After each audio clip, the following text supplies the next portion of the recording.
Od rozpadu polskiego Virtus Pro polska scena CS-a nie ma się za dobrze. Co jakiś czas pojawia się drużyna, która nagle zaczyna wygrywać, hype szybko rośnie i jeszcze szybciej spada wraz ze spadkiem formy u drużyny. Potem pojawia się kolejna drużyna, osiąga jeszcze większy sukces niż poprzednia, ale po chwili znowu spada. I kolejna z jeszcze większym sukcesem, ale niestety ponownie spada. Czy kiedyś dostaniemy drużynę równie dobrą co Virtus Pro? No, fajnie by było, lecz póki co się na to nie zapowiada. Ale mimo braku w pełni polskiego składu, który by odnosił sukcesy, mamy bardzo dobrych pojedynczych graczy, którzy grają w międzynarodowych składach i tam odnoszą sukcesy. Jest Fików OG, który ostatnio nie ma się za dobrze, ale jeszcze rok temu byli top 8 świata. Mamy Krasnala w Monte, które też ostatnio nie radzi sobie najlepiej, ale jeszcze w styczniu byli top 6 świata. Mamy Snacksa, który buduje naprawdę obiecujący skład w Game Legion. No i mamy Siuchego, czyli obecnie kapitana najlepszej drużyny świata oraz nasz największy talent. Kamil Siuchy Szkaradek urodził się 26 sierpnia 2002 roku, czyli mój rocznik, i wychowywał się w Irlandii, dzięki czemu po angielsku mówi równie dobrze co po polsku, a w e-sporcie jest to bardzo ważne, tym bardziej gdy jesteś iglem w międzynarodowym teamie. Lecz mimo świetnego angielskiego Siuchy swoje pierwsze kroki w e-sporcie stawiał na polskiej scenie. Dlaczego? Ciężko stwierdzić, ale możliwe, że tutaj po prostu było się łatwiej przebić, albo wśród Polaków czuł się bardziej komfortowo. Najstarszy mecz, który udało mi się znaleźć, to ten, który rozegrał w miksie pod nazwą I Can See You. Było to podczas eliminacji do GeForce Cup i tam przegrali już w pierwszym meczu na drużynę Outlaws. Natomiast pierwszym turniejem, na którym zagrał, było Go for CSGO Europe Cup, gdzie grał z miksem o nazwie Byniowa i co ciekawe, grał tam z Hadesem i Kejem. No nie powiem, ciekawy skład tam złożyli. A pierwszym turniejem, na którym coś zarobił i zarazem pierwszym lanem był One Tap LAN 4, na którym grał w miksie Rakels, który był prawdopodobnie pierwszym międzynarodowym teamem Siuchego. Na samym turnieju zajęli drugie miejsce, za które zgarnęli niecałe $450, czyli po $90 na głowę. Później przez 2 lata grał w różnych miksach, raz były to międzynarodowe składy, a raz polskie. I tak aż do początku 2020 roku, bo wtedy został wyczajony przez Hypera i wzięty na testy do Izakobors. Zaledwie po 2 miesiącach został przyjęty na stałe do drużyny, a jego kariera zaczęła się rozpędzać. Siuchy na początku grał jako rifler, ale zawsze ciągnęło go w stronę iglowania. Pierw był drugim iglem, a później, gdy złapał trochę doświadczenia, stał się głównym prowadzącym. Jego kariera się rozpędzała i choć Siuchy grał naprawdę dobrze i 2020 rok zamknął z ratingiem 1.08, co jest wynikiem dobrym, to niestety Izakobors nigdy nie była jakąś wybitą drużyną. Pierwszym turniejem, na którym udało się coś wygrać, była Eden Arena Malta, gdzie doszli do półfinału, w którym dosyć boleśnie przegrali na polskie Aves. Ale już miesiąc później na Esport Tour Pro udało się wygrać, a wręcz zdominować turniej, bo nie przegrali ani jednej mapy. Ale też na tym turnieju nie było jakichś wybitnych drużyn, ale to nieważne, liczy się tylko to, że był to pierwszy wygrany turniej przez Siuchego. Na kolejny nie musiał długo czekać, bo już po niecałym miesiącu wygrali kolejny turniej, tym razem Polish Esport Cup Fall 2020. Tam w finale pokonali Pompa Team i zgarnęli za to 10 000 złotych. Pod koniec roku udało się jeszcze dojść do 2 półfinałów na Esport Tour Pro Winter oraz na polskiej lidze sportowej sezon 8. 2020 rok był dla Siuchego bardzo udany. Wygrał swoje pierwsze turnieje w życiu i do tego wykręcił naprawdę dobre statystyki. 2021 rok rozpoczęli od turnieju Snow Sweet Snow, na którym może nie poszło im najlepiej, ale wystarczająco dobrze, żeby wskoczyć na pierwsze miejsce wśród polskich drużyn. I był to jedyny tydzień, w którym im się to udało. I chyba jedyny tydzień w całej historii Izakobors. A nie wskoczyli na to pierwsze miejsce dlatego, że byli tak dobrzy, a dlatego, że reszta była tak słaba. Siuchy pograł tam jeszcze przez pół roku, jedynym co udało się wygrać w tym czasie była ESEA, na której Siuchy zagrał świetnie, wykręcając jeden z najwyższych ratingów w turnieju, jednocześnie będąc prowadzącym. Już 2 miesiące później Siuchy zagrał swój ostatni mecz w barwach Izakobors, bo pojawiła się oferta od Akademii Mouse. Każdy inny gracz przyjąłby tę ofertę bez wahania, ale nie Siuchy, bo w porównaniu do innych polskich graczy nie patrzył tylko na to, gdzie więcej zarobi, tylko na to, gdzie się lepiej rozwinie. Dlatego zadzwonił do trenera. Nie, no jasne, ogólnie też powiem ciekawostkę, że Siuchy to była tak naprawdę jedyna osoba, która jak dostała ofertę od Mouse NXT, zadzwoniła do mnie na telefon, zapytała mnie, czy to już czas, żeby odejść, czy może jeszcze zostać, żeby się czegoś nauczyć, tak? Normalnie pogadaliśmy, ja mu normalnie powiedziałem, no mówię Siuchy, jak masz taką okazję do Mouse NXT iść, no to jasne, no to idź, mówię do niego, no tam na pewno będziesz miał lepsze warunki finansowe, też dobrego trenera, jak powiedziałeś, z Seacrona będziesz miał, więc no uważam, że powiedział mi też jaki skład tam będzie, no to ja od razu mu powiedziałem, siuchy, ja uważam, że powinieneś tam iść, nie? Mówię, co zrobisz? No to już ty wybierzesz, tak? No zawsze mówię, drzwi są otworem dla ciebie u nas, więc no, mówię, no nie ma sprawy, ja uważam, że powinieneś iść i wiesz, tak normalnie pogadaliśmy, on mnie zapytał. No, nigdy takiego mi się nie zdarzyło, wiesz, w Polsce, żeby jak ktoś gdzieś odchodził, to po prostu szedł sobie i miał gdzieś wszystkich, wiesz o co chodzi, nie? Siuchy normalnie porozmawiał, tak jak to powinno wyglądać. No ja byłem w szoku. Początkowy skład Mouse NXT wyglądał następująco. Siuchy, Shane, JDC, Xerxion i Torsi. Wygląda dosyć znajomo, co? Niemal od samego początku radzili sobie doskonale, bo już drugi turniej, jaki grali, udało się wygrać i zgarnęli za niego $45,000, czyli więcej niż Siuchy zarobił przez całą dotychczasową karierę, bo według moich obliczeń było to niecałe $35,000. Na kolejnych turniejach niemal zawsze zajmowali wysokie miejsca i w listopadzie udało się ponownie wygrać. Ponownie na tym samym turnieju i ponownie zgarnęli za niego $45,000. 2021 był bardzo udanym rokiem dla Siuchego, szczególnie jego druga połowa. Podpisał kontrakt z jedną z największych organizacji na świecie, wygrał pierwsze większe międzynarodowe turnieje, dzięki czemu też zarobił pierwsze większe pieniądze z CS-a. Rok zakończył z ratingiem 1.05, czyli bardzo dobrze jak na igla. 2022 rok zaczęli od zmiany w składzie. Torsi został przeniesiony do głównego składu, a do akademii dołączył polski snajper MHL. I tym samym Mouse NXT stało się najlepszą polską drużyną. Byli tak dobrzy, że nawet przez chwilę byli w rankingu wyżej niż główny skład Mouse. Ale to tylko przez chwilę i to dlatego, że w głównym składzie były dwie zmiany. Ale to jest nieistotne, ważne, że przez tydzień byli nad głównym składem. Też z ciekawości sprawdziłem sobie i nie udało mi się znaleźć innej akademii, która by się znalazła w top 30 drużyn na świecie. A Mouse NXT zrobiło to kilka razy. To idealnie pokazuje, jak odstawali na tle innych akademii. Również idealnym przykładem ich dominacji było to, że wygrywali każdy sezon WePlay Akademii, który jest jednym z największych turniejów dla akademii właśnie. Też szkoda, że akademie nie mogą brać udziału w turniejach RMR czy innych większych turniejach. Znaczy się, mogą, ale wtedy główny skład by nie mógł, bo byłby konflikt interesów. Ale jestem ciekaw, jakby sobie poradzili. Myślę, że jest dosyć spora szansa, że udałoby im się dostać na Majora. Propos Majorów, Siuchy dostał propozycję dołączenia do Gamer Legion, gdzie budował się dosyć obiecujący skład. Właśnie zaczynał się kwalifikacje do Majora w Rio. Nie był to taki oczywisty transfer, bo Gamer Legion grało na podobne poziomy co Mouse NXT.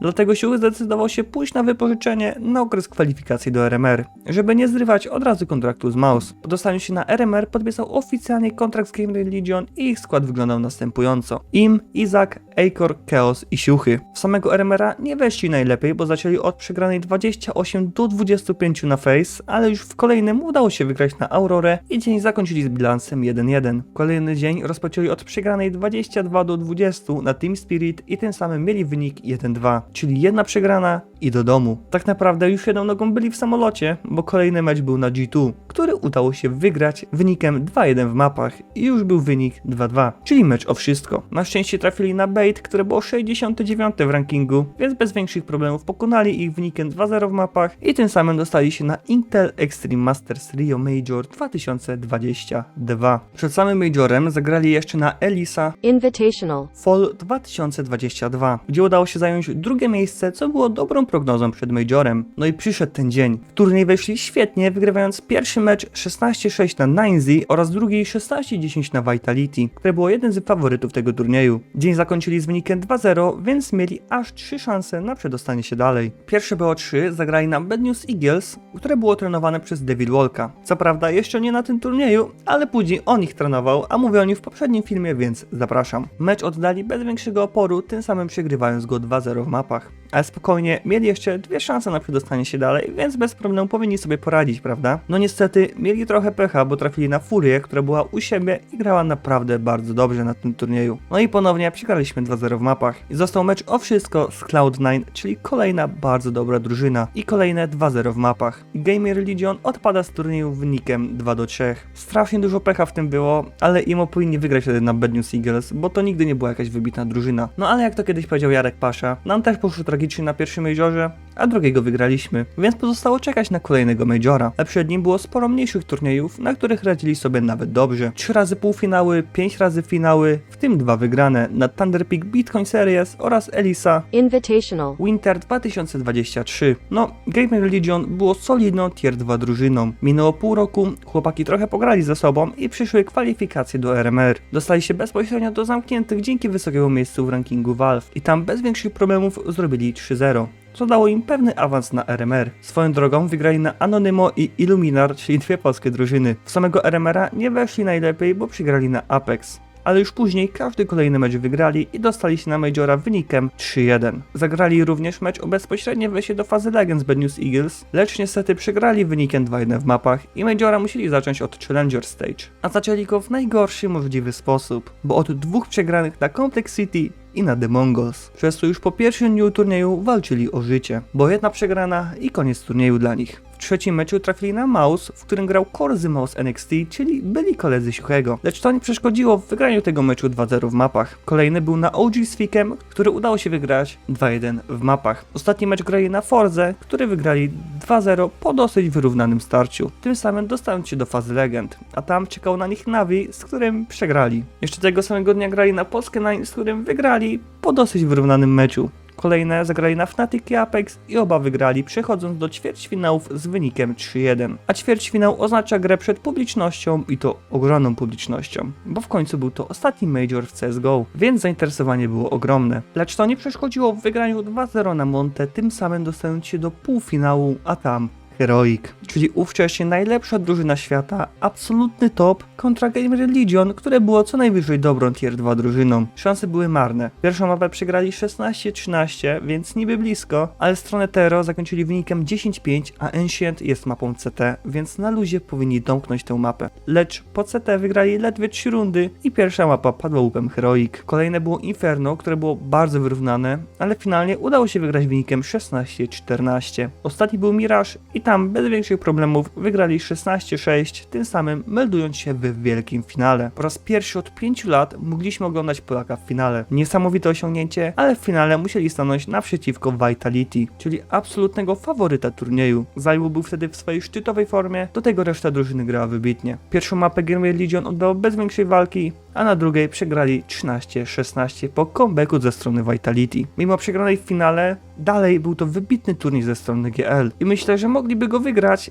gdyby nie grali w czwórkę, bo Chaos przez cały turniej był totalną walizą i przez cały turniej wykręcił 0,86 rating, będąc riflerem, więc był to tragiczny wynik. Ale w finale przeszedł samego siebie i na obu mapach łącznie wykręcił zawrotne 0,40, z czego na pierwszej mapie miał 0,26. No ciężko sobie wyobrazić gorszy występ. Myślę, że nawet Piotrek Szeliga by zagrał lepiej. Był to ostatni turniej Siuchego w barwach Gamer Legion i drużyny zaczęły się o niego bić. Plotek i przecieków było dużo, ale dwiema najlepszymi ofertami były te od G2 i Mouse. Siuchy ostatecznie wybrał Mouse, gdzie czekali na niego byli koledzy z Mouse NXT.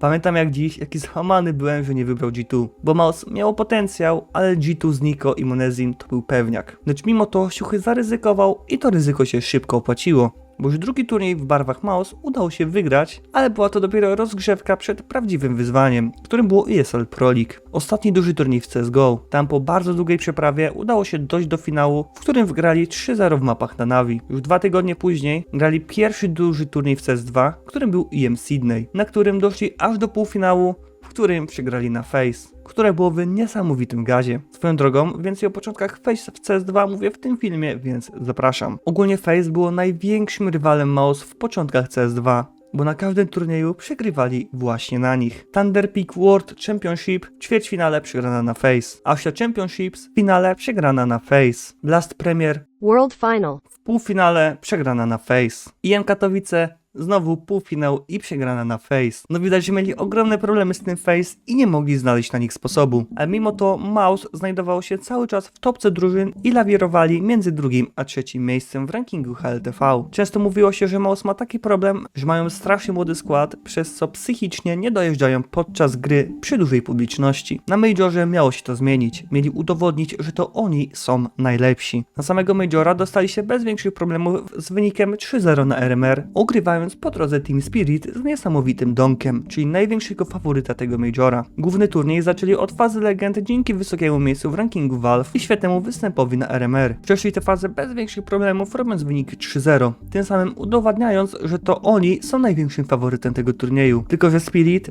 też zrobiło 3-0, dzięki czemu zostali rozstawieni po przeciwnych stronach drabinki, więc finał był już przesądzony. Mouse kontra Spirit. Lecz niestety obie drużyny odpadły w ćwierćfinale, przegrywając na FaZe trenowany przez Neo oraz przez G2 trenowany przez Taza. Więc można powiedzieć, że starzy odesłali dzieciaki do domu. A głosy, że Mouse nie radzi sobie podczas gry przy publiczności, tylko się nasiliły. Będzie się zrehabilitować na Ion Chengdu, lecz tam znowu przegrywają w finale na te pieprzony Face. Miesiąc później przyszedł kolejny sezon ESL Pro League, pierwszy w CS2. Tam Face odpadło już w ćwierćfinale na Vitality, więc musieli to wygrać. No i wygrali. Jak na ironię, w finale zagrali właśnie na Vitality, które odesłało Face do domu. Udało się obronić tytuł i do tego wygrali ostatniego EPL-a w CSGO oraz pierwszego w CS2. No i najważniejsze, Siuchy zakończył ten turniej z ratingiem 1.22, co jest wynikiem co najmniej wybitnym jak na prowadzącego i dzięki temu zgarnął MVP całego turnieju. A nie zdarza się zbyt często, żeby to prowadzący dostawał MVP. Już tydzień później, po bardzo wyczerpującym EPL-u, zagrali na Bad Moon Dacha, gdzie nie było Face, więc nie miał kto ich zatrzymać. No dobra, był Team Spirit, który grał bardzo dobry turniej, ale nie tak dobry jak Mouse, bo w finale wygrali bez większych problemów 3-0 w mapach. I po tych dwóch turniejach Mouse po raz pierwszy w historii weszło na pierwsze miejsce w rankingu HLTV. Też po raz pierwszy od 24 października 2016 roku mogliśmy zobaczyć Polaka na pierwszym miejscu w rankingu HLTV. Co prawda wcześniej był Neos Face, ale to jako trener, więc to się nie liczy. Kolejnym turniejem dla nich będzie EM Dallas, do którego podchodzą oczywiście w roli ogromnego faworyta, bo obecnie mają prawie 90% win ratio, więc nikt nie jest w stanie ich zatrzymać. No chyba, że znowu trafią na Face.